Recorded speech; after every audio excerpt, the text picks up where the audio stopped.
Because if you benchmark yourself as average, everyone else that's performing below you is below average.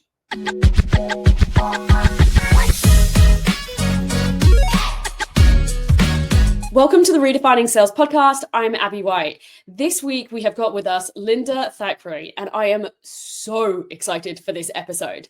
Linda is the CEO and founder of the Face and Body Interpreter. So Linda's specialty is face and body readings. Now, I came across Linda when I was on a weekend away at a spa retreat, and she was one of the guest speakers. I popped along because I thought it'd be interesting. And when she asked for a volunteer in the audience, of course, I couldn't help myself and put my hand up.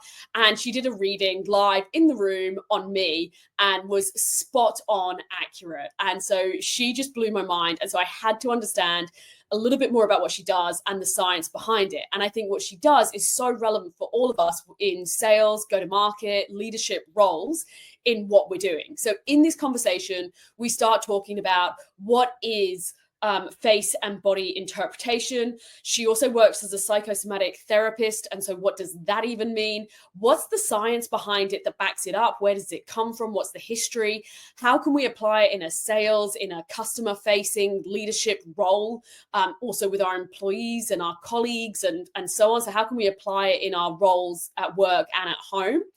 And then not only that, once we've gone through all of that, Linda actually does a live reading on me and goes into more of the detail. And we used me because if you're watching along on YouTube or you've seen a picture of me, you know what I look like and you can kind of follow along on the game.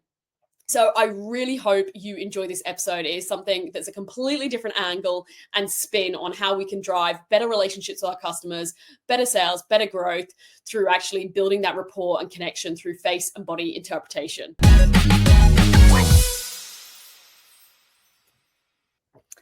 Welcome to the Redefining Sales podcast. Linda, amazing to have you here. Welcome. Thanks, Abbie. Really appreciate you inviting me. So I need to give everyone the backstory and the background to this. So I, at the start of the year, went on a retreat, which was an amazing retreat. And as part of the retreat, you get the opportunity, if you would like, to go to various workshops. And I saw Linda's workshop advertised as one of the exciting guest speakers and saw about face and body interpreter. And I kind of thought, I'm not sure if I'm going to go because I love this topic, but I've done quite a bit what I perceived in this field because I'd done about micro expressions or I'd done about reading body language. And I kind of thought, maybe it'll be stuff I've already covered. Thankfully, I went and you blew my mind. It was totally new information. So I had to get you on the podcast and get you sharing with our lovely audience. And I can't wait for you to blow their mind too. Thank you. So, Linda, I want to start with telling us a little bit about what do you mean by face and body interpreter? Because my interpretation of it when I read the flyer was actually really not accurate. I had a preconceived idea that was completely wrong. So can you fill us in about being a face and body interpreter? Absolutely. So basically, I'm trained as a psychosomatic therapist. And as part of psychosomatic therapy, you actually start to read the design or the structure of a person's face to start with, because it's the first thing we meet and greet with. And when we're looking at the structure, you're looking at the performance. So in the same way that you would look at an object in real time, 3D, you look at the face and you start to notice there's a particular form. So per the form is the performance. And so everyone's face shape and how they experience the world is uniquely different. And obviously we've got similar face shapes, but then we take a look at the individual characteristics of a person's face to tell us more about their personality. And for want of a comparison to the corporate world, it's a little bit like the original disc profiles came from the face and the body. So the personality. So this is just returning it back to the original place of where that information came from to start with. And even information in formation. So it's the form that creates the information that we're reading. And I want to cut straight to the chase on this because I think that sometimes when people hear these sorts of topics, they're like, oh yeah, this is all like woo and this is all like, yeah, no. Is it backed up on real research and science and data? So I actually want to cut straight to the chase on that question. So basically cutting to the chase with it, for the Eastern world, face reading, body reading is a thing that's been around for thousands of years. For the Western world, it's a little bit newer, and it did go out of fashion for a while when it was introduced into Europe. But the difference between it is, as you're taking a look at working with somebody, you're taking a look at personality characteristics. You're also taking a look at the emotional component to disease. So if you had asked me this question, say 20 years ago, and said, hey, how's the West embracing psychosomatics? The answer would probably be they're aware of it, but the embracing of it is not as relevant as it is today. Whereas now you take a look at psychosomatic medicine, which there is a whole division of medicine that's now psychosomatic. And often people will go, well, what is that? And they still potentially associate psychosomatic with it's all in the mind. So you'd go to a doctor, something would be out of balance, and you'd be told, oh, it's psychosomatic. But it's not actually in the mind. It's kind of like in the body. It's the emotional component of what's actually underlying in the cause of illness. And the fact that there's like a whole branch now of medicine devoted to that, it's a little bit like the placebo effect. If I give you a tablet, you think it's going to make you better and you get better. That's the placebo effect. That's actually psychosomatic. So it is being embraced, but it's being embraced in a slightly different format. And how are you seeing psychosomatic being embraced from a corporate perspective? You know, a lot of our audience are in sales, they're in marketing, they're in leadership roles. How are you seeing it embraced, or how would you like to see it embraced in a corporate setting? In a corporate setting, you're basically seeing why people have conflicts. You're also taking a look at how they need to interact with you. And a lot of people do that intuitively. And a lot of people need to be taught the skills of how to actually take a look at your client and speak to them in their language. And also what we find in a lot of organizations is people being offended by other people. Yeah, whether it's within the teams themselves. As you start to learn faces, it's like, oh, they're not meaning to be insensitive, that they're just simply direct. So you actually start to work out what some of your own biases are based on the personalities that you're with. And it provides a lot of information without having to read a report, which somebody can kind of like go, oh, maybe I should answer the question and a personality profile this way, particularly if they think that they know why the question's being asked. So when we see things in the face, particularly relating to personality, you stay with what you see. And, some really good examples of this one, if you'd like to have an example. If someone has flat eyebrows close to the eyes, yeah, number one, they're solution focused. They're also analytical. So they're more likely to want to know what's the scientific backing behind this. If they have other markers in the face that show that they're a fast thinker, you've got a very short window of time to get to the point. They don't want you to engage in developing personal rapport and finding out about their family. Like that's not their thing. It's like get to the point quickly, speak quickly. Yeah. Because if you go into a slower mode, you've lost them. It's like fast, move. So by being able to read that on somebody's face just at a glance, it can change the way that you interact with them. And knowing the distinction between giving what people need, like space, what people need to have, like, don't rush me. Yeah. And if I do rush you, knowing they're going to say no, not because they want to say no, but because they're feeling pressured because I'm not giving them time, you can read all of those things in the face. So it's a very useful tool in sales and in leadership. But I guess my lens of it as well is being more compassionate and working more harmoniously in groups and teams for the efficiency of the organization.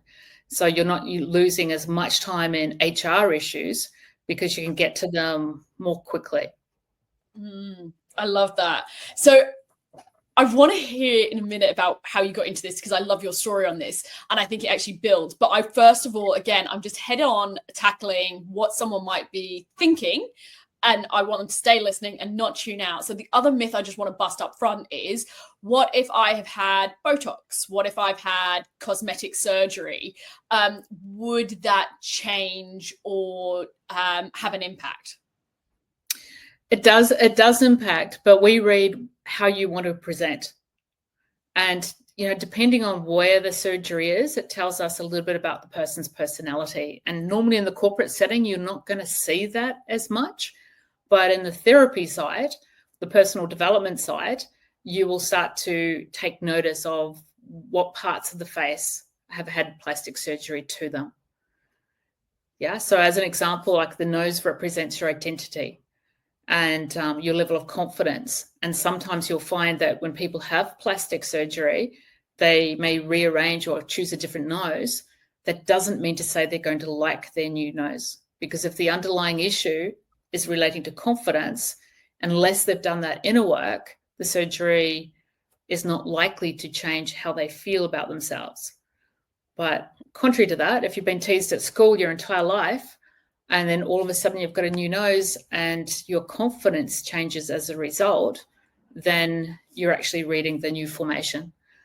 And unfortunately, if you still have an attitude towards a feature and that attitude is really negative, unfortunately, the surgery doesn't always hold, according to a plastic surgeon that I met, who was explaining to me that, 3 years down the track, you start to see the results of that person's internal attitudes that reflect in the form. That is fascinating. Okay, we'll come back to that one. So I want to talk about your journey, because actually when we were on the retreat, you talked about your own journey. Can you enlighten us? Yeah, so I guess I've always been interested in working with people, but my personal journey started with a face reading. And what was said about my personality from the opening comment was so accurate. And I had just come from 12 months of counseling, and I thought I was in a pretty good space. So as you look at the face, the right-hand side, left brain, the right-hand side of the body represents the mask that you create and how you present out into the outer world. And the left-hand side is your private self. So I was introduced to my right side, and it was vibrant. I looked really happy. I looked really incredibly confident. And that was the presentation. So I really like this picture, right? This picture of me. And then I was introduced into my internal world. And my internal world, my friends joked at the picture saying, she looks like she's just got out of jail. Looked tired, exhausted, and drained. So how I was feeling on the inside was different to how I was showing up in the outside world. And because I recognized those two sides of me, I didn't recognize that anyone could possibly see that with a face reading. But I recognized those two parts with me. I signed up for the full training. And in that training, I basically let go of a lot of decades worth of body image issues and how I was being to myself. And that was probably the most important thing, how I was being to myself, because that affects every interaction, whether it's in the workplace, whether it's in the home life, it affects everything. And in that process, I started to promote the person who taught me psychosomatic therapy. And at some point in time, I went, I really would love to teach this because it's such life-changing work. And I come from the corporate world. So my job has involved a lot of international travel, meeting people from different cultures.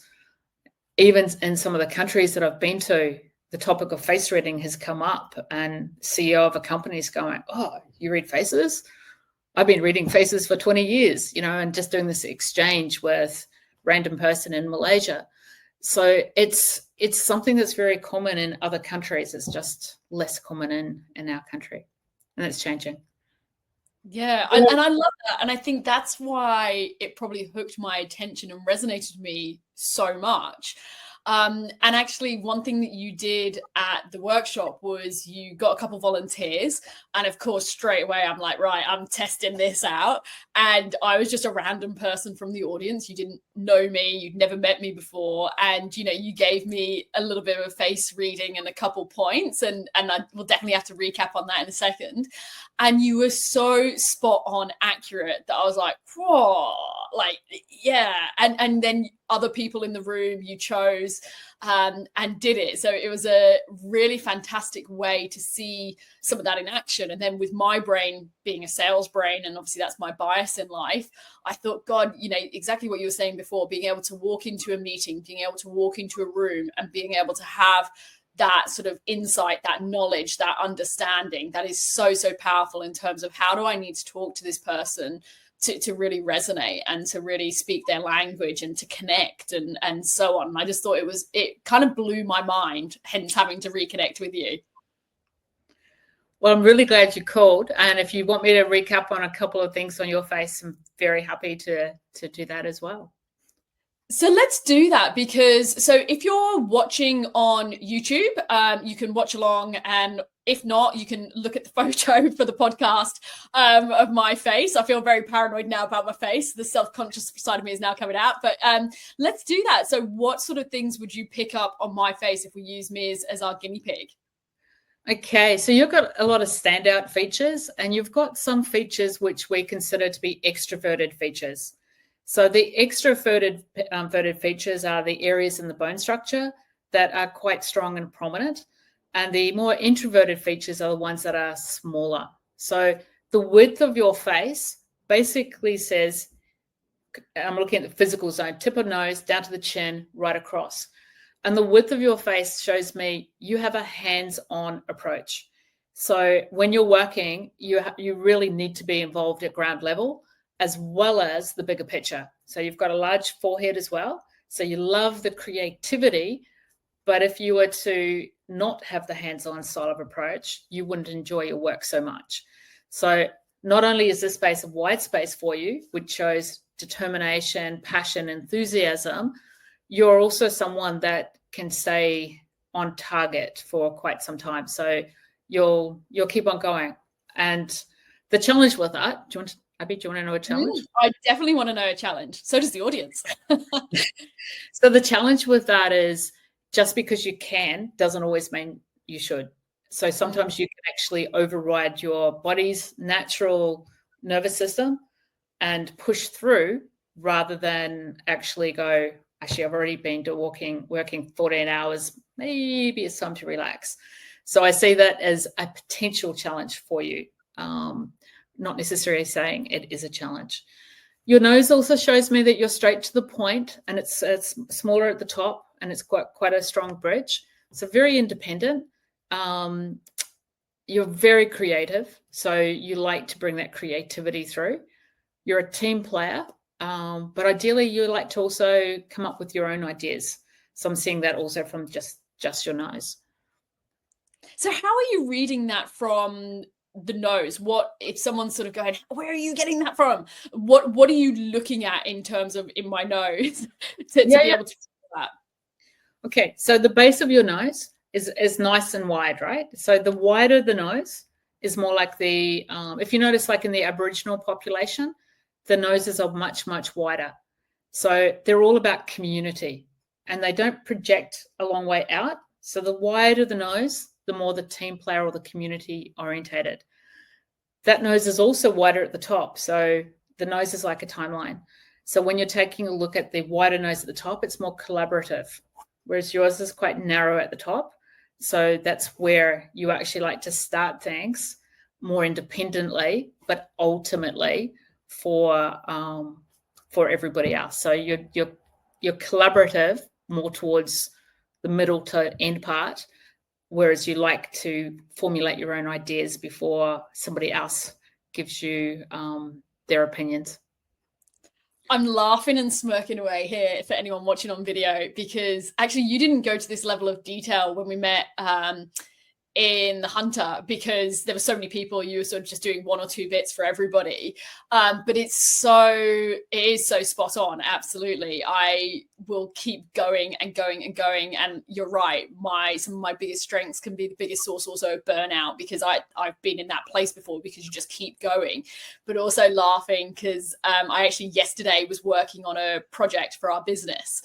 And I wanted to, and at the time of recording, bank holiday Monday for Easter Monday, I wanted to spend a bit of time in my own head going, okay, let me help get the clarity. Where do I think we're driving the bus? What do I think we need to achieve? What do I think are some of the key stepping stones? What do I think? Like, I wanted to get my own thinking in my own head straight. So then this morning I turned up to our team meeting and went, okay, here's what I think in terms of strategy, building blocks, timelines, stepping stones for what we're going to do. Now, what do you think? And I want everyone's input. I want everyone's feedback. But I literally was laughing when you said that, because I did exactly that process in the past 24 hours. That is hilarious. And it's good to know that, right? Because sometimes if you don't have that, that can create a little bit more distress, and it makes the flow not quite flow the same way. But you're definitely open, you're open-minded, and you're really flexible in your mindset, but that helps you create structure. And for you, with the structure in place, then you don't need to worry about the structure. It's like once the structure's there, you can forget the structure and go into creativity. But if you don't have that structure in place, then it'll be more difficult to implement. Yeah. And it is interesting because when I did meet you previously at the retreat, we were talking about the plastic surgery question. So, for example, my little boy, and you probably can't see this as well on video, but I've got sort of 2 quite strong lines between my eyebrows, and sort of where I sort of like, doing too much frowning, I thought, and doing too much of that. And my little boy, who's 5 and delightful, said to me, "Mummy, why have you got those 2 really big lines? Like, what is that?" And then I'm like, oh God, do I need to get the Botox going? And like, what is it with the 2 lines? And, your son's making you feel really paranoid about your face. But you were actually talking about that as sort of, I might be butchering this, but I think you were saying about my dual focus around work and personal, and you were sort of saying like, don't change it. Is that one right? Totally. So you've got the 2 lines. So that's the 2 points of focus. Where there's a single point of focus, then it's like whatever you're doing in the work life, you tend to bring home. And that's got a little bit more of a challenge to it. It certainly is great in the workplace because it's like very focused, very intense, but it can create some challenges in relationships outside of the work life as well. So we like 2 lines. Okay, good. So we'll keep the 2 lines, and next time my son asks, that's why. So for someone going, oh my gosh, this is blowing my mind, like, how does someone go about learning this skill set? Obviously you teach it, but I know for me, I'm sitting here going, oh gosh, is this going to take me days and days and days and days? How quick can you pick up that skill? And also even that, I know when I was learning or trying to learn around micro expressions, you're trying to learn it, but also not be staring at someone and really off-putting whilst you're trying to learn the skill. Like, how do people go about now developing and learning this skill? So I've got different face reading classes, and basically in the face reading class, it takes 16 hours. The 16th hour, you're actually doing a profile. So it actually doesn't take that long to actually learn the skills, to understand some of the behaviors around some of the features that, it does take time. It's a different language, but to feel comfortable doing a basic profile, easily people would be doing that within the 15 hours of training. And, and then it's literally like practicing it. But to give you an example, Abbie, in the advanced classes, once people have done that 16 hours of training, one of the, I call them integration sessions, and they're just like playing a little bit just with the skill. I'll show a picture for 15 seconds, and then I take the picture away, and the group has to profile the personality with only seeing the photo for 15 seconds. So the aim is, what do you see at a glance?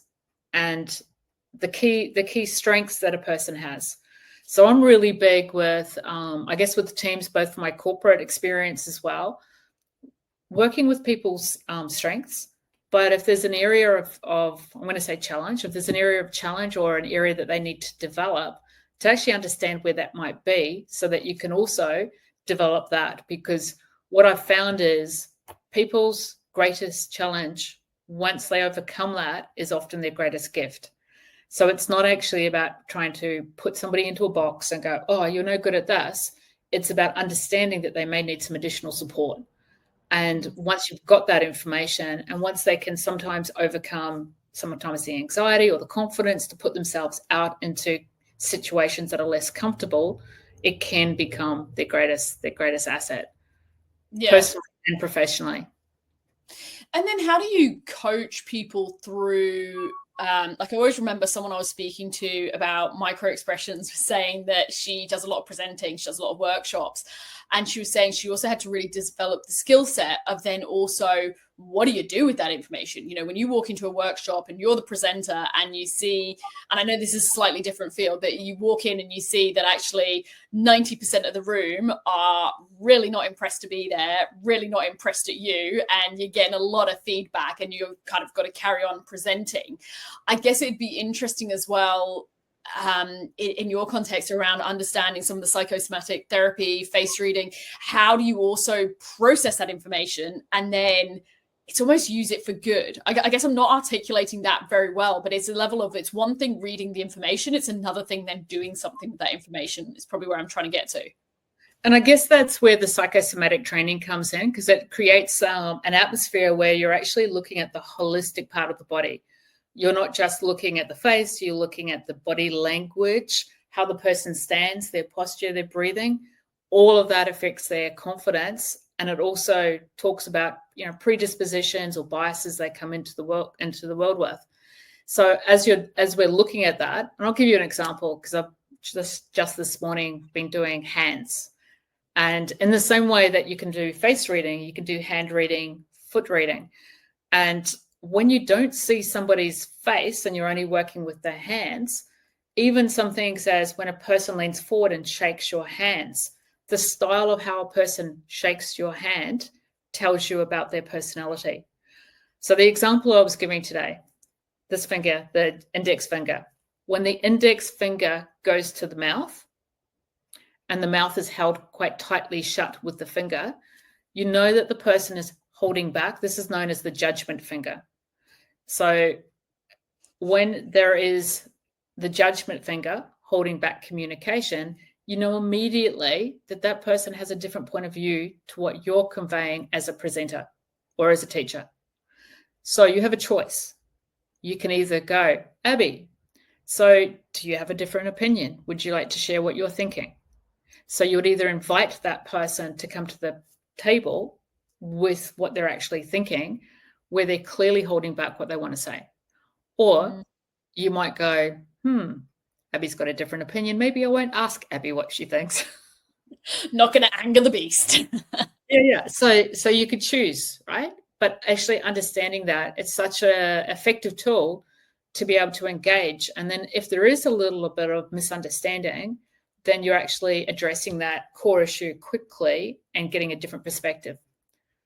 Yeah, and I think of that in a sales context. You know, if you're presenting your proposal and someone is not on board and there's an objection, personally, and this is just my style, I want to hear it, because if I can hear what the objection or the concern or their perspective is that we haven't heard, then, you know, if you've got the opportunity to hear it, you can do something about it. You can work with it. You can clarify the misunderstanding, or you can get the more information or whatever it is, rather than if it's just not said, then you're probably not going to, in a sales context, you're probably not going to win that business because there was an elephant in the room that just wasn't discussed. So I think having, you know, for me, I look at this as a superpower and go, gosh, you know, I want to do the course, because you want to be able to understand that information so that you can address it.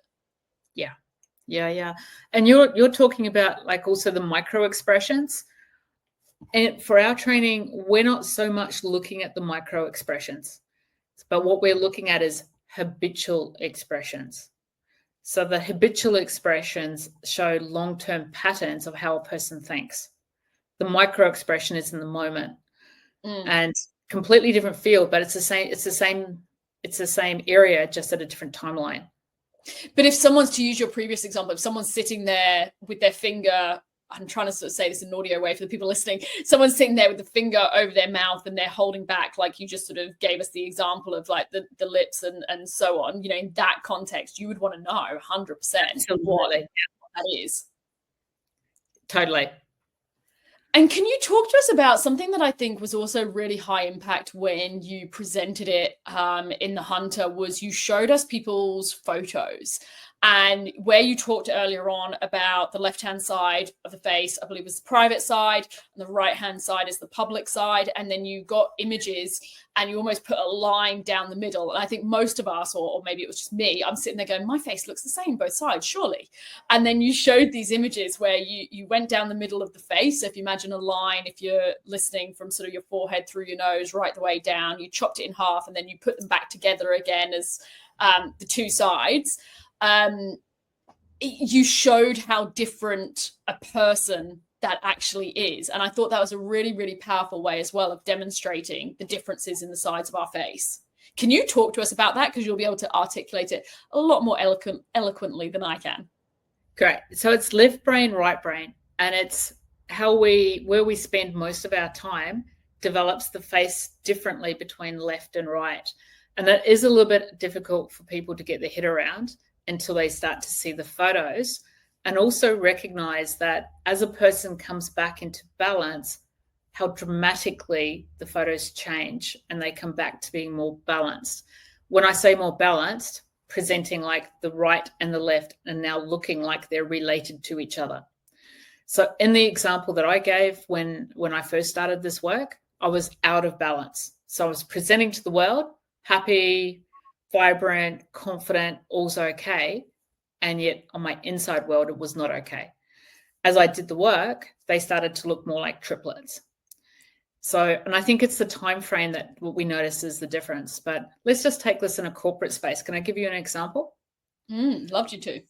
So I was doing some team development. So I did some individual coaching, I should say team coaching, teaching them some of the skills of face reading. And there was one girl that I noticed that whenever I saw her, always smiling, always, regardless of the context. She was beautiful, sweet, most loving person to work with. But she worked in a male-dominated area, and her job was cold sales. Yeah, so ringing people out of the blue and not really having long-term customers. It's like you develop that customer and then you're on to the next. So I said to her, so what happens in sales when the males that you're dealing with don't take notice of your charm? Yeah, or your smile. And she just looked at me and she just went, yeah, that's not good. And I asked her to give me some more details. And so what she shared with me was that she had anxiety, yes, afterwards. And so there was certain people, not most of them, but certain people that she wasn't able to actually get to the stage of selling because she wasn't relying on her sales ability. She was relying on her gentle, smiley face to actually win that customer over as a starting point. So the technique that I got her to do, we actually look at the right-hand side of someone's face when we meet and greet them. So majority of people look at the right. It's my analytical side, meet your analytical side. If I shake your hand, my right side, my analytical side, meets your right side. So I got her to look at the left-hand side of this person's face. So I said, next time you feel intimidated, take a breath, just look at the left side, because the right side is also the mask that they have developed. And she was so excited a couple of weeks later to share with me that it was one of the best meetings that she had, because instead of relying on charm, she could actually just take a breath, center herself, take a look at, this is a human being I'm speaking to. I can actually speak to this person and share the technical aspects and the sales aspects that she already had. It can be very powerful. Yeah, I love that. That's a great example. And a couple questions. Obviously now we're in a hybrid world that we're all used to, where, you know, like we are now, we're virtual, and you've still, you know, been reading. You can't see my hands. You can't necessarily see, well, you can see my sort of probably like chest upwards. But does this differ in a virtual context when you're having a client meeting or first meeting someone? No, it's actually, it makes no difference for me whether you're face-to-face or online. If anything, sometimes being a little bit more virtual, you're actually looking directly at the person's face. Whereas sometimes in a face-to-face meeting, you've got like more distractions. You're not actually so intently looking at the screen and directly at their face. So you can actually pick up more sometimes through the online platform. And if I was working with you online, then I would have your photo on screen. So you're then looking at your face on screen. So you're able to analyze yourself differently than if I'm speaking to you face to face, where I'm looking at you, but you're not necessarily looking at you. And if you are, it's like a mirror. So I find the online context, particularly with face splits, fantastic. Yeah, interesting. And I guess the last one, and I'm deliberately asking these questions. So one, I walked away from meeting you just going, oh my gosh, this is so high impact. I've got it on my hit list. It's absolutely something that I need to do. And it's a skill to sort of really learn and develop that I think is super powerful, both personally and professionally. And I want to sort of address any of the questions that someone might be sitting there thinking. Does it have any variance around different cultures, different ethnic backgrounds, in terms of, is there any differences there that you have to take account for as you're learning this skill set? You gave the Aboriginal example earlier, and that sort of sparked my thinking on that. Yeah, look, there's some countries that are more known for being technical in what they do. Like you've got a high percentage of engineers. You'll notice that some of their facial characteristics also share certain commonalities. So it is global. You can take the features and get a better understanding of people globally. But in some areas, there would be some cultural considerations with areas that culture may be particularly good at. Okay. So in terms of then moving this forward, I'm also really keen, is there any other examples that you want to share with us around practical application of this? So in the workplace, if people want to now go, yep, I'm really interested in what you're saying, how would I now use this in my teams? Are there any other examples that you feel would bring this to life for our listeners? I think in terms of perhaps teams understanding each other. Yeah, so understanding that every person has relevance and what their strengths are. You've got to be a little bit careful in corporate around challenges. So, when I'm tending to work with corporates on a one-on-one, I would go into their individual challenges. And teams themselves, I would stick more to the strengths. But as you bring to awareness what the strengths are, they're usually characteristics that they'll recognize within themselves, but the rest of the team may not know. And, some examples could be, I'll give an example with the high eyebrows. There can be some internal pressure you need to feel into things. So again, if I'm rushing you, if I'm pushing you in a team, then if I knew that was something that ideally you'd just give you 5 minutes or 10 minutes that you're going to have a response for me, then I would know that. I'd know how to build rapport with you in a different way. And so there's some of the areas that you can use easily and effectively. Yeah, it's interesting because even when I learned DISC, and I know obviously there's differences, but learning DISC, that helped me to understand, hang on, how does this person make decisions? So for example, I'm very quick, ask me something, I'll give you a decision really quickly. I'm there, I'm on it, go. My other half, and hopefully he's not listening to this because I'll be in trouble, but my other half does not make decisions as quickly as I have. So I've had to learn, and I learned it really through the process of DISC, how I need to give him the information, all the information he needs and all the detail, but also the time and the space to then think about it, reflect on it, because he's not going to make an on-the-spot decision. So it sort of helped me personally. It also helped me professionally because I had a team member who was similar and didn't like when we were in a team meeting, suddenly me saying, who's got any ideas or whatever it might be about a topic, and I'm just happy to work off the fly. That person wanted the foresight that that question was going to come up, so they could think about their contribution in advance.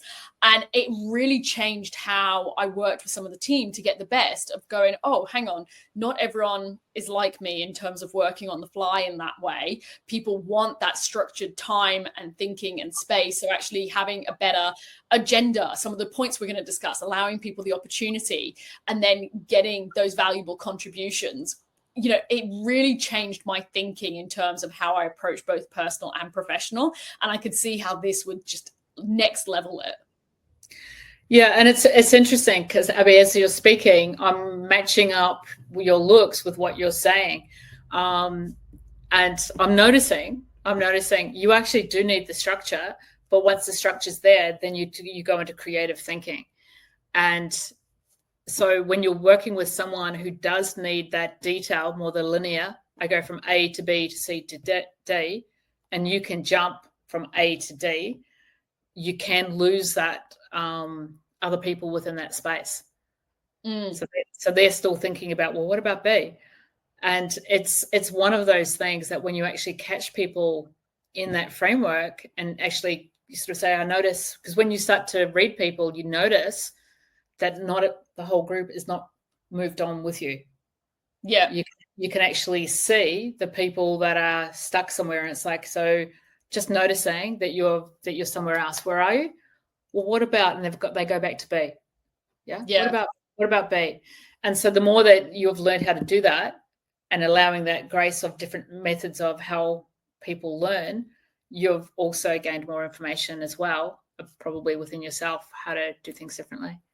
Yeah, and that ability, like using the example you just gave, you know, we don't have to directly call out that person. We might just say, look, actually, before we move on to B, is there anything else, that on A that anyone wants to cover? Any other points? I read a book the other day, a point that someone said they changed the quality of their meetings by at the end of their meeting saying, is there anything that people feel has not been discussed or has not been raised? Might be seem silly or frivolous point, but is there anything that hasn't been said that we feel should be said? It's actually from NASA. It was from NASA. And they gave a really good example around when they were doing retros on things that had gone wrong. There had been various points, but people hadn't wanted to speak up, because what if it's a silly point? And then changing styles of meeting to be more inclusive so that everyone made points that needed to be heard. That was probably not articulated very well, but you get the gist of it, and the power of therefore including everyone's, if someone's sitting there and not quite on board, getting their input. I love that, Abbie. That's great. Yeah. So in terms of then first steps, like I said, if someone now goes, right, I'm really inspired, I'm going to learn, first steps to developing this skill set. Obviously, someone can do a course with yourself, and that's an obvious first step. If someone says, I just want to go read and research a little bit, where do people go to learn, to find out, and to sort of take some first steps of sort of really exploring, psychosomatic therapy, face and body interpretation? Where can people go? To my website. So it's thefaceandbodyinterpreter.com. But if someone was considering it and not sure, I would say come along and experience it and have an individual reading, because that's really where you're going to get an understanding of how accurate is the information, how does it relate to your personality, and how beneficial is that information to you in making changes in your life that can be applied. So at a personal level and a professional level, they cross over significantly. And you can read things. I remember being out with some friends at some point in time, and it was really funny because there was three of us that were face readers, and there were a group of three men. They were corporate men. Hopefully this is okay to share. And for whatever reason, they turned around and said to us, not knowing we're face readers, so if you could read our faces, who would you say is the most generous? And one of my friends, she's European, she intently scrutinized all their faces, and then she points at this one gentleman, and the guy goes, mate, looks like you're buying the drinks. So it's obviously something that they had as an in-joke between them, that this poor guy ended up having to buy drinks or the rounds. But because she did the intent glance with each of them, they then turned around and asked another question about the faces. And I said, look, you're asking the wrong people. We can actually read your face. And so the question they put to me was, I've just had a performance review. I've been asked whether or not I would be I want to ask you whether I'd be a good manager. And I asked him, I said, you're in front of your friends. Would you like me to actually answer this question for you? Because I will.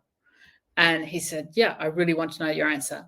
And I said, you've got great management capacity, but you also, unless you've recognized the gift at how easily you can put your thoughts into action, the chances are you get really frustrated with your team, and your team management skills may require some extra development. And he just went silent, and he just went, yep, that was pretty much what they said. So the things that you can read. Now, if he was working with me on a one-on-one basis, then we'd be taking a look at how does he benchmark what I would consider to be a gift or a skill set, which he's actually good at. How does he benchmark that? Because if you benchmark yourself as average, everyone else that's performing below you is below average. Yeah. And I think, so I love a couple of things about that story. Firstly, the fact that is just hilarious that they happen to ask about reading faces next to you guys. You can't even write that. But I also think what you've developed, and I think is probably a skill that goes with this, is you have actually developed a beautiful way of also providing the information. If you were sitting here going, even the fact you say it's a challenge, or, and you reframe that as how that challenge could actually serve you.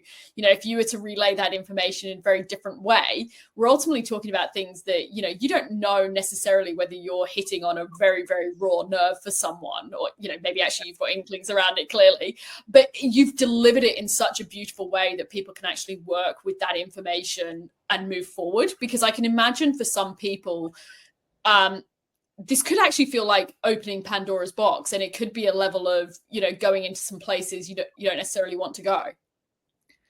Yeah. So understanding the safety around it, and the fact that you're not judging someone, you're actually taking a look at creating a bridge between what would they look like and the best version of themselves.